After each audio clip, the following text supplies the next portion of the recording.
Howdy everyone, this is Mopbot. This is a Redstone tutorial and this is my Redstone Scoreboard.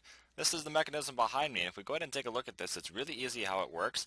It works exactly as you would expect a scoreboard to do. Let's go ahead and hit this first button and this first light will pop up. The next input that comes into it and the second light will light up. So this is a very compact machine. It works really simply, just pushing the redstone blocks back and forth, and then it uses an item in the hopper to detect which one it's in, and then lights up the corresponding light. So if we go ahead and get it all the way to the end here, and this can actually go pretty far, so let's go ahead, we're on 9 I think, and then the last one here, and then back to the beginning. So you'll see that it toggles all the way through and ends up in the item hopper right back at the beginning. So if you haven't figured out how to build this thing already, let's go ahead and start the tutorial.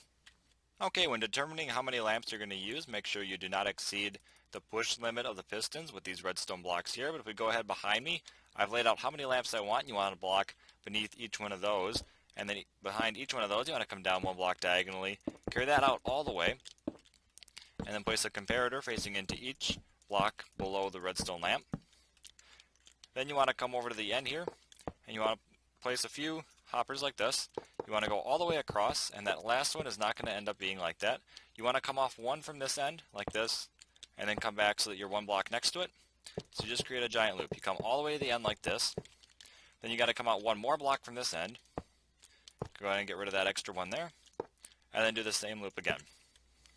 Whichever side the input is coming from is the one that you want to have this extra redstone block coming off the side here. So if we go immediately on top of this hopper here, this is where the input will be coming in, so we want to come out one block here, then come over to the right, and carry that out until you have two extra hoppers here, and on the end, place a piston like that, and then do the same thing over here, like so.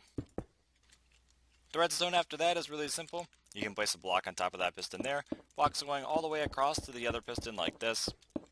These could be half slabs in between, but on top of the pistons it does need to be a whole block so that you can actually power the piston. Dust with the repeater going into it, set that to 1 tick, and then dust going all the way across here. You can then create a monostable circuit that goes into this line here. That'll make sure that the pistons go back and forth quick enough so that the item only transfers one hopper at a time and counts correctly along this redstone lamp chain here. Place a block here with a repeater. That does need to be a repeater so that will power the block and then the dust. Dust will power the block, but then not transfer to the dust. So then your input can come up like this. I'm just going to use a button for example. Go to the bottom left here, place a block in there, and then you'll see that the first one lights up. I'm going to keep going, and it will go all the way along the chain. So if you would like more redstone tutorials and you have enjoyed this, go ahead and subscribe. But anyway, this has been Mopbot, and I'm out.